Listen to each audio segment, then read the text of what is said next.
جامعہ دارالعلوم کراچی دینی درسگاہوں کے اس مقدس سلسلے کی ایک کڑی ہے جو اس بر صغیر میں اللہ کے کچھ نیک بندوں نے انگریزی استعمار کی تاریک رات میں دین کے شمع روشن رکھنے کے لیے قائم کیا تھا۔ دارالعلوم دیوبند کے بانی حضرت مولانا محمد قاسم نانوتوی رحمۃ اللہ علیہ اور حضرت مولانا رشید احمد گنگوہی رحمۃ اللہ علیہ اور ان کے رفقا انگریز کے خلاف 1857 کے جہاد میں بنفس نفیس شریک تھے، لیکن انگریز کے سیاسی اقتدار کے مستحکم ہونے کے بعد انہوں نے محسوس کیا کہ اب محاذ جنگ تبدیل ہو چکا ہے۔ اب انگریز کی کوشش پوری منصوبہ بندی کے ساتھ یہ ہے کہ مسلمانوں کو سیاسی طور پر زیر کرنے کے بعد فکری طور پر بھی اپنا غلام بنایا جائے، جس کے لیے وہ ایک ایسا نظام رائج کر رہا ہے جو مسلمانوں کے دل پر مغربی افکار کا سکہ جمائے۔ اس کے ساتھ ساتھ انگریز کی کوشش یہ ہے کہ اسلامی علوم کو سینے سے لگانے والوں پر معاش کے تمام دروازے بند کر دیے جائیں۔ اس لیے ان علماء کرام اور بزرگان دین نے روکھی سوکھی کھا کر اور موٹا جھوٹا پہن کر دارالعلوم دیوبند کی بنیاد رکھی اور ایسے سرفروش علماء کرام کی ایک بڑی جماعت تیار کر دی جو دنیا کی چمک دمک سے منہ موڑ کر کچے مکانوں اور تنگ حجروں میں دینی علوم کے چراغ کو وقت کی آندھیوں سے بچاتے رہے،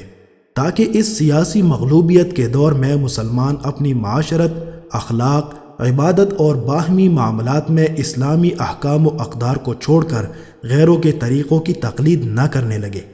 اور پھر جب کبھی مسلمانوں کو سیاسی اقتدار واپس ملے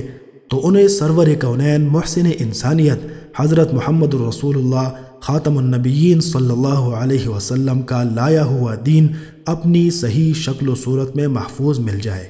اس طرح حضرت شاہ ولی اللہ صاحب محدث دہلوی رحمہ اللہ کا لگایا ہوا چمن جس پر خزانے ڈیرے جمالیے تھے وہ دوبارہ سرسبز و شاداب ہونے لگا۔ دارالعلوم دیوبند سے علم و فضل، تبحر علمی، اتباع سنت اور زہد و تقوی کے جو آفتاب و ماہتاب نمودار ہوئے، ان کے پاکیزہ کردار سے صحابہ و تابعین رضی اللہ عنہم کی حسین یادیں تازہ ہو گئی اور ان کی تعلیم و تبلیغ کے فیض سے بر صغیر کا ہر گوشہ سیراب ہوا۔ ان کی علمی تحقیقات اور تربیت اخلاق سے شریعت و طریقت کی وہ گھتیاں حل ہوئیں جو مسلمانوں کے دور انحطاط میں عرصے سے سربستہ راز بنی ہوئی تھی۔ شیخ الہند حضرت مولانا محمود حسن صاحب قدس سرہ کی قیادت میں انہیں علماء کرام کی مخلصانہ جد و جہد نے ہندوستان کو انگریز کی غلامی سے نجات دلانے میں ناقابل فراموش کردار ادا کیا۔ حکیم الامت حضرت مولانا اشرف علی تھانوی رحمہ اللہ کی ایما پر شیخ الاسلام علامہ شبیر احمد عثمانی، شیخ الحدیث حضرت مولانا ظفر احمد عثمانی اور مفتی اعظم پاکستان حضرت مولانا مفتی محمد شفیع صاحب رحمۃ اللہ علیہ نے قیام پاکستان کے لیے جو تاریخ ساز اور فیصلہ کن جد و جہد فرمائی وہ بھی اسی دارالعلوم دیوبند کا فیضان ہے۔ پاکستان بننے کے بعد جب حکومت مسلمانوں کو ملی، مناسب یہ تھا کہ سب سے پہلے ایک اسلامی حکومت کے شایع نشان ایسا نظام تعلیم رائج کیا جاتا جس میں قرآن و سنت کی مکمل تعلیم کے ساتھ جدید علوم و فنون کو لادینی جراثیم سے پاک کر کے ان کی مکمل و معیاری تعلیم و تربیت ہوتی اور دینی و دنیاوی تعلیم کی خلیج پاٹ دی جاتی۔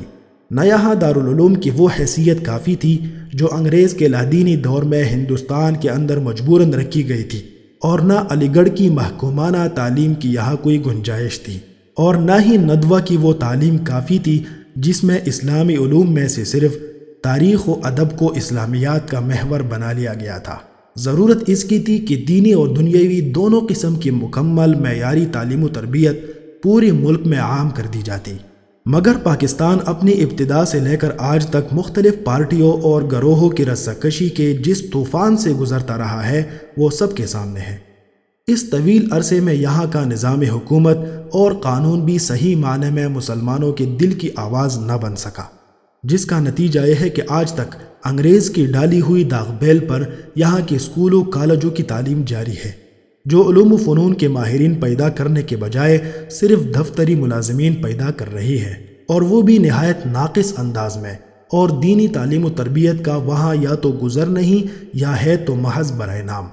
اس کے علاوہ یہ ایک ناقابل انکار حقیقت ہے کہ علم، بالخصوص علم دین کے ساتھ جب تک اتباع سنت اور عظمت اسلاف کی روح نہ ہو اور جب تک اس کے مطابق وضع قطع سے لے کر مزاج و انداز تک ہر چیز کی تربیت کا اہتمام نہ ہو، اس وقت تک وہ علم خواہ تحقیق و ریسرچ کے بام کمال تک پہنچ جائے، اسلام کی نزدیک اس کی کوئی وقعت نہیں۔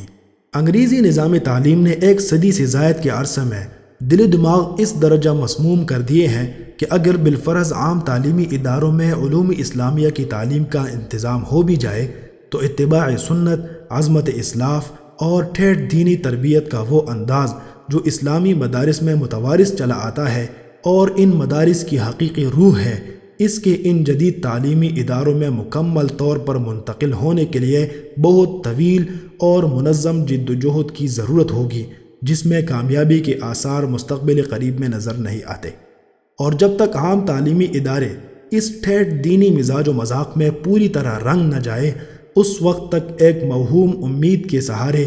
دینی تعلیم کو ملتوی نہیں کیا جا سکتا، اور جہاں ایسا کیا گیا ہے وہاں عوام کی دینی حالت کی ابتری کھلی آنکھوں سامنے ہے۔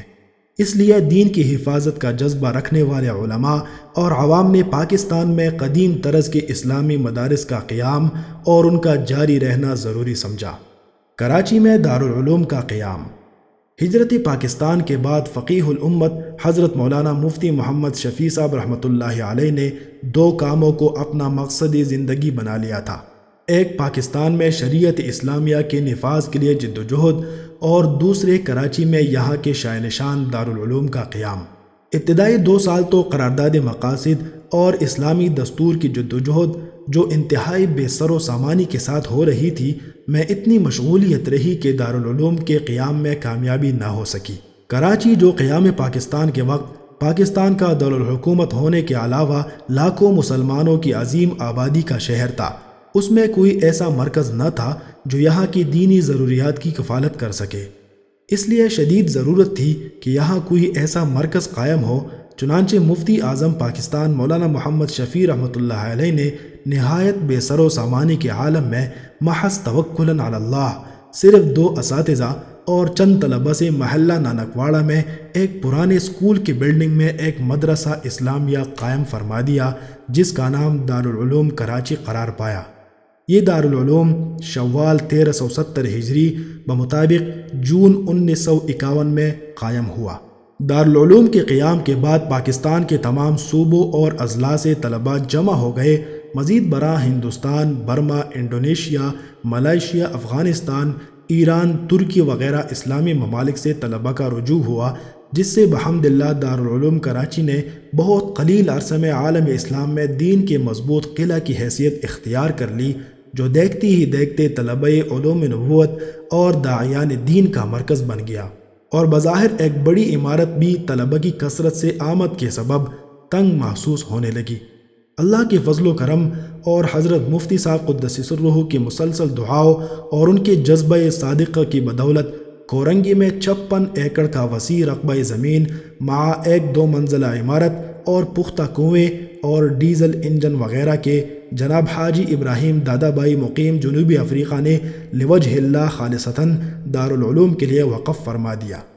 اس زمین پر جناب حاجی عبداللطیف صاحب باوانی مرحوم نے 1 لاکھ روپیہ خود اپنی ذات اور خاندان سے اور 58,000 روپے اپنے حلقہ احباب سے فراہم کر کے تعمیر پر خرچ کر دیے۔